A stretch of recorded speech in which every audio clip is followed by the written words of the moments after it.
what are your impressions, first of all, of the early enrollees, specifically the wide receivers?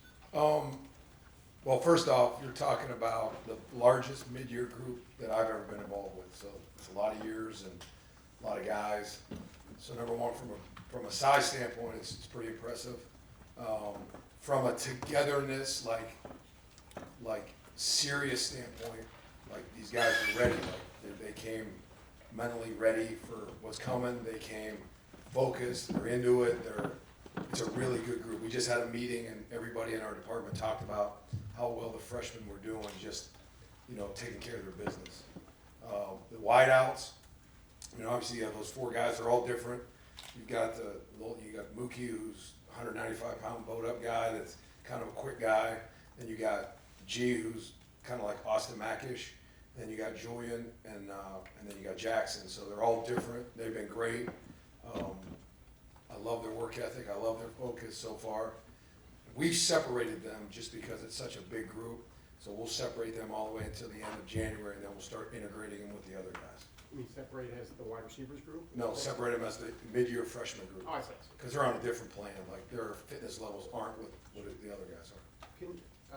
In terms of those receivers, obviously you haven't seen them on the field yet, but can you get a sense of just, they're the most touted group in God knows how long, of just what they could become? I think they can be as good as they want to be, but the receivers that have been here in the past have put in an inordinate amount of work in to get to where they were. If you look at Terry McLaren, just if they do that and they follow the culture that has been built in that room, hopefully they haven't put pads on yet, at least here, so we'll see. But just focus so far and all that. You hope. I mean, they have to be. Nick, how much conversation is there? I mean, these guys work out. You have the whole team about that game, the way the season ended. Is that a big? You guys use that as motivation? How much? No doubt. There's a sign in the window. What's it say? Whatever the score was. Okay. In your experience, when you've had these kinds of, tough losses or things that you want to use as catchphrases, how effective can those be? They can be as effective as you want them to be, based on what kind of team you have. So the good thing is the quarterback's back, and he's completely different than he was 365 days ago because of what he did and falling short. So, was there any thought for you about the wound is so fresh, maybe let's not talk about it right away, or do you prefer to throw it right at him? throw it right out. How It's is, real. how is the quarterback different? I mean, explain what you mean from a. Well, I think like last year when he showed up, he was quiet, he was trying to fit in, he was trying to find the nutrition room, he was trying to find his classes, he wasn't sure about the workout, he didn't know who his buddies were, it's cold, everything. I mean, he didn't know anybody. Now all of a sudden, he's the starting quarterback. He's earned a reputation of being a hard worker. He knows he's the leader now. He knows what needs to be done. He has a whole different mindset of the offense and where that needs to go. He knows that he has to do a great job with those young receivers. So to me, it's like completely different. Is he restricted right now from None, zero. Yeah. Are you surprised to see that, or did y'all expect that? I expect it. Yeah. The other thing, Mick, during this time, do you have specific position group stuff that y'all do from a, quarterback's arms getting stronger, things like that? I mean, and how does it specifically pertain to the quarterbacks? What's generally, what do y'all do? I think right now is kind of a general time, just general fitness, getting them back into strength training and running and flexibility and mobility. But what we do is we break down two ways. So what I do is I look at the team that just left or the team prior, and then you look at what you have coming back, and then you look at the team building, like what we need to do for the team. Like last year was completely different, 2016 was different, 14 was different. So they're all different from a team standpoint. Then you break down each individual of what their needs are. So somebody needs to get stronger, somebody needs to get in better shape, someone needs to gain weight, someone needs to be a better leader, someone needs to be disciplined better, someone needs to eat better. And they all have those individual goals. And what we did this year was a little different, is we gave them like a 6-question self-evaluation project where they had a list. Number one was what motivates them. Not what we want them to be motivated by, but what motivates them. So for example, let's use Jeremy Ruckert. Jeremy Ruckert, what motivates me? What is the question? He lists whatever that is. The next one was give me 3 goals of the offseason for you that you have. Your goals could be get a better GPA. It could be a better teammate. It could be going to bed earlier. Whatever it is. And then a couple other questions pertaining to like what your unit can expect from you, what your teammates can expect from you. And then what we did was we put them in the locker room, on the lockers, so everybody can see everybody's goals. So if someone needs help, then the leader grabs them and says, this isn't your goal, you're not doing it. So it's kind of cool. Or they need help, whatever it is. So we're trying to be very transparent, more than we've ever been. We're trying to like help each other. If somebody does something right or wrong, we're calling it out. We're teaching them. I mean, I'm just trying to make it as focused as they can be. Like you mentioned the mental preparedness of the early enrollees. Have you seen a difference in their physical preparedness coming in as opposed to previous It groups? varies. It varies. You got guys like Paris Johnson, who, he's been training at a level since he was in 8th grade, Right. differently than, one of the other linemen. It's just all different. I tried to figure that out years ago. You can't. Like it's just. How do you? I'll tell you what. When kids that come from the state of Texas, they've got a pretty good development. Here's what I see: the state of Ohio, state of Texas. There's actually strength programs that they. Does that make sense? Yeah. I was gonna ask about Jackson because he came in with a little limp after Yeah. hurting himself. Have you had to restrict him at all? All good. Mick, Yep. when you have players who, you guys recruit them, maybe they're a linebacker, but there's some thought that perhaps down the line he could get bigger and become a defensive end, something like that. How does your staff factor into that? How much back and forth is there about how guys are changing and ultimately like the decisions when a guy does make a position switch, like how much are you involved in that? Involved very heavily. I think what we do is just naturally see what happens, because you can't stop nature, and it's gonna happen. Just guys gaining weight just because their bodies are maturing and they're getting, just getting bigger. Because if there's a guy like, if you have Javante Jean-Baptiste is a perfect example. When he was recruited on his recruiting trip, he weighed 195 pounds when he stood on a scale. Like, I don't know about you, but you can't play defensive end in the Big Ten at 195 pounds. He was a guy that reminded me when I was at Cincinnati. Those are kind of guys, you just development guys, right? Well, Javante right now weighs 248 pounds. So over a period of 2 years, we knew that his frame would be able to put that weight on. And when there's a position change, like a DB going linebacker going, that just happens kind of naturally, and you just see what, where your needs are and if they can do it or not.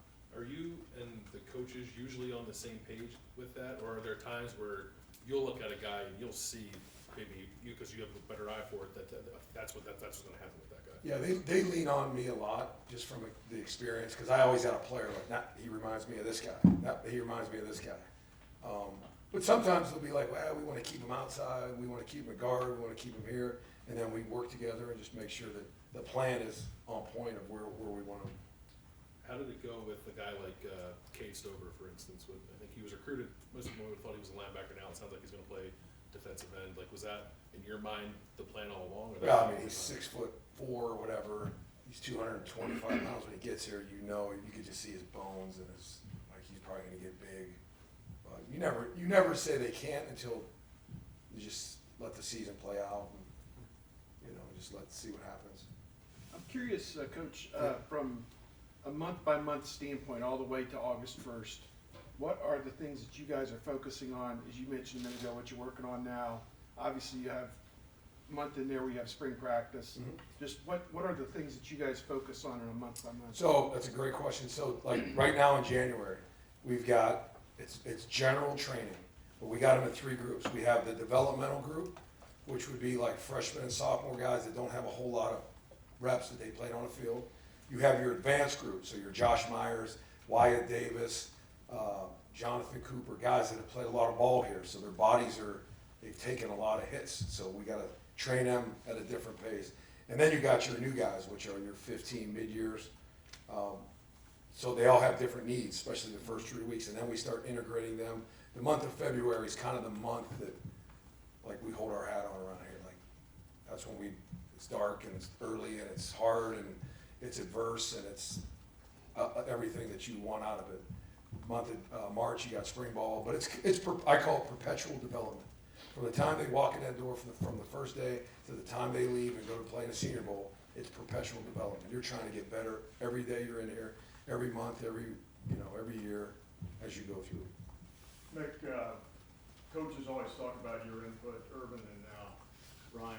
You know, after the playoff and you engaged with these guys again, was there some slant or take or edge that you brought to the table that you're trying to get across to them in this period? There's always something, but I always, I do it from a specific standpoint and a general standpoint. Obviously, every winter, it's about development. It's like, what is the offseason for? It's not to, whatever. It's not for that. It's not for this. It's for development. It's for individual development. So that takes precedent over everything. And then as you slowly, because it's a new team. Every team's different. That's why I love doing this, is because January is different every year. And it just, you figure out about your team. And then you find out the strengths and the weaknesses. And then you look back to see, okay, what happened last year? And how can we either enhance that or change that? And just slowly build that thing when it comes to, when we used to do the keys and all that stuff with Urban, but it's just, here's the team, let's rock and roll. Because now it's different, the rules are different. Coaches are allowed to be involved in actual drill work and conditioning in the summer, which has been great. And we've been focusing more on that as well as just general stuff. Do you ever look at the guys and just say, yeah, this is, I don't know, this is a great group, this is 10-2, this is 12-0, this is, look at the talent in this, You can. You can, what are you seeing right now? Oh, way too early. Way too early to tell. Way too early. Nick, with the leaders that you lost off that team last year, I don't know that it would be a concern for you that you'd be able to replace it, but how long does it take until you can kind of get a feel for these are going to be guys we think are going to be captains in August? It almost happens like naturally. Like the leaders last year emerged naturally. Like obviously we're promoting leadership all the time and really it's being a great teammate more than anything else. But it just kind of happens and you just kind of see how it goes and it just keeps rolling. And then you see guys like Jeff Okuda who had merged, in August he wasn't a leader. He was just a really good player that's playing corner, that's fired up because he got a new coach and he's ready to rock and roll. We got a new defense, whatever. All of a sudden as the season starts rolling, the kid starts changing now. You know what I mean? But for example, you look back last year and right now, mid-January, J.K. Dobbins had a whole different look on his face now. He looked like, he looked like Robert Conrad. Remember the commercial that knocked the battery off? He looked like chip on his shoulder, little chicken hot guy on Bugs Bunny. Like, you could tell right away that he had a chip on his shoulder, and it's going to be different, and it was. So you could tell with some guys, just. So have you seen Chips right now? I mean, too early to tell. it was January last year, right? Yeah, it was. I'm trying to think who we got. Nick, is Marcus Crowley going to be okay for spring? I'm not sure. Yeah. What about Cameron Babb? He's participating in all training. So he looks Yeah. good to go. What's it been like just keeping his spirits up? Great kid. He's been a great kid. I mean, great person, great worker, great teammate. He's so positive. It's been awesome. I mean, he's best of the best. Speaking of positivity, have you seen Kerry yet? Oh yeah, he was there first thing in the morning. What do you think about that? The return? Oh, it's awesome. We love him. What does he bring? He brings an energy level like just, he's in there at 5:30 in the morning lifting weights, drinking his coffee, being around the bush, talking to everybody, lifting weights, just Energizer Bunny. He'll bring that, I mean, you guys know what he is. Yeah.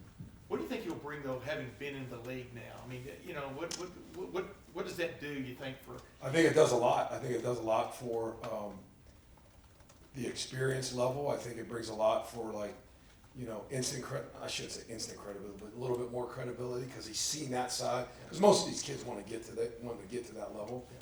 Now he's seen it, so he's just putting more tools in his toolbox, and that's a big hammer that he's got now. How big of a replacement was it for you, for example, with Phil moving on? Yeah.